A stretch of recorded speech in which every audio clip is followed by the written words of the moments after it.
Hi, Melanie Muenchinger here, illustrator for Gina K Designs. Today I'm going to be sharing how to color the orange blossom in my new Stately Flowers 8 set from Gina K Designs. Orange blossoms are white flowers, and you'll notice that unlike some of the flowers in my series that have a lot of veins and pleats that looks more like crepe, these petals are a lot more open without any of those little lines, not only because this is a white flower, but also because they have very smooth petals like porcelain. But you can create a little shadow in the way it cups or the way it folds out. So I'm going to show you how when you stamp in gray, it's going to give you more of a kind of a pencil sketchbook feel. And when you use light colored Copics to color it, it's going to look like you've been watercoloring in a sunny garden.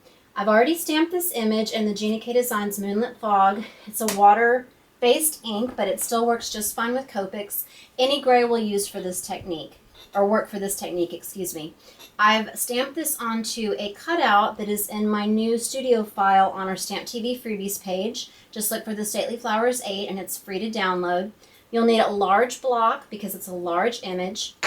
All right, the colors that I'm going to be using today have more than I typically use in a video, but that's because I'm going to be adding a background and I'm also adding some shadows to those white petals. So I've got two yellows, pale yellow Y11 and Y08, three greens, YG11, which is the mignonette, and G21, lime green, also the YG67 moss. For our white petals, we're going to be using the BV31 pale lavender, and it just has just a hint of purple to this gray, and it looks beautiful on white petals. Finally, we're going to use those same blues that I used for coloring the water in my glass vase in my other video, Cool Shadow BG10 and Frost Blue B00, and that is going to create the look of a watercolor background around our flower. I'm going to color this in stages so that you can see that if you only had a couple markers or only a couple minutes, what you would color first, and then if you have more time, more markers, and more confidence to keep going, you can keep adding to that look and adding a little bit more depth and detail. So I'm going to start by using this bright yellow and just dotting in the centers of those flowers. And it's okay if it goes outside of the lines or you don't hit every single one. I'm just dabbing in there. Okay? Next, I'm going to use this very pale, excuse me, I'm going to take this lighter green, the mignonette, and just putting just a little bit of that below that pollen. And I love the mignonette on flowers. Just a really nice shade that just shows it's alive. It really brings the drawing to life. And I'm putting just a tiny little bit on the bottom of this little bud that's about to open. And then I'm just going to quickly put some of this into the leaves.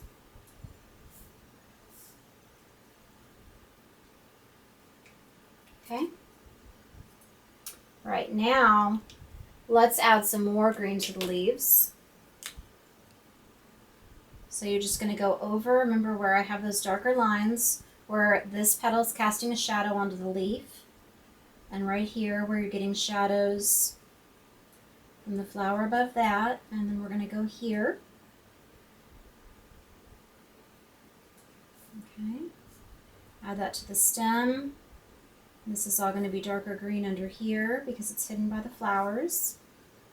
This area right here, and then we'll pull some of this color up.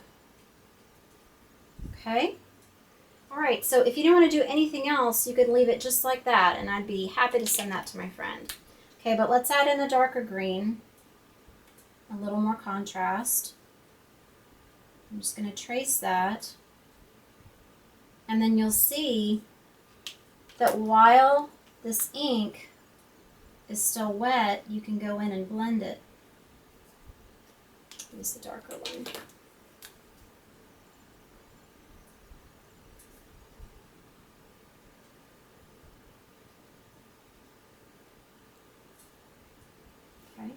And then you can also do that tip-to-tip coloring where you hold the darker one in your hand, left hand, or the hand you're not coloring with. pull that color out. Okay, let's put some of the darker color in here.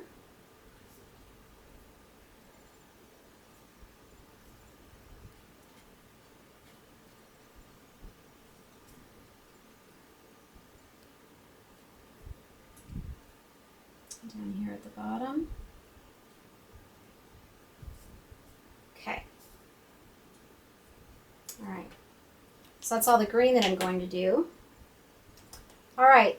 So now to add the shadows to these petals. So I'm going to put it into the center. Just a quick swipe. And what I love about this color is it really deepens a lot the more that you put it on. So you have a lot of control if you want it to be very light color or if you want to go darker. So it's really forgiving. You just stop when you feel like it's done. So see, I'm just doing little flicks. And then I'm going to put it just right here on that side. I'm going to put it underneath here where it's hidden. And then down here where it's curling over. And then I'm going to put, you can see I have these little lines right here where it's folding over. You're getting a little shadow from this center part. So you're going to pull that out. Just trace that, pull that out. A little there, tiny bit there, and inside. And then we'll put just a little bit on this bud. Okay. And then this is kind of curling over here at the bottom. So you can put a little bit there, maybe a little into these tips. Okay. And just whenever you think it looks good. All right, so now they don't look as flat. But what I want to do is I want to pull some of this light blue. I'm just going to be basically tracing and going in circles around it so that these aren't fading into my background. So we'll start with our lighter color, the BG10. And we're going to go inside those areas in there. And then we're just going to go right around these flowers. And see, it's very pale, so when you start, you don't have to worry about getting it too dark. And I'm just kind of filling in all around that and kind of keeping it in a circle shape so that it fits into that mat, that round mat in the middle. I'm going to cut out. And if you end up like going over one of the leaves and it pulls out a little bit of the green, that is actually going to add to that watercolor look as well. Just get a little bit of that blending. Okay. And just to make that pop a little bit more, I'm now going to take the darker blue, go into those middle areas again, and then just lightly on the underside and just right around the flower's edges. You could also do this with a peach or with a pink or a purple, just something to give some contrast from the leaves and just to set those white flowers off. And if, let's say, you do get it too dark in one area, then you just go back and blend it out with this lighter shade. That's all I do. Now, one last thing to show you. When you're out amongst a bunch of flowers and in natural light, you're going to see that sunlight filtering through green leaves, reflecting different colors off of different flowers. So I just try to go a little bit bolder and just add maybe just a touch of blue to that, and it just gives it a more painterly look. You don't need a lot, just a little bit. And then same for this pale yellow. I love to bring this into maybe a leaf. And that just warms it up. And then same for these centers, that you can add just a tiny bit of yellow there, that's showing that sunlight coming in. I'm going to add just one last thing, just a little more dark green. See, and that really makes a nice contrast between a lighter green there. I meant to do that before and I forgot. Maybe just a touch of yellow to this blossom. It's very simple. It goes very quickly. I put this on a wild dandelion base. This is pure luxury. So you see how this frame, it's creating 1, 2, 3 additional layers on top of this yellow base. So it's just a really quick way to frame up these flowers and create the look of more layers. And then I used a little bit of stitched ribbon, stamped the greeting from the Stately Flowers 8 set onto some turquoise sea paper, and my card is complete. That cut file also has a rectangular frame that can be used horizontally or vertically on your A2 size cards.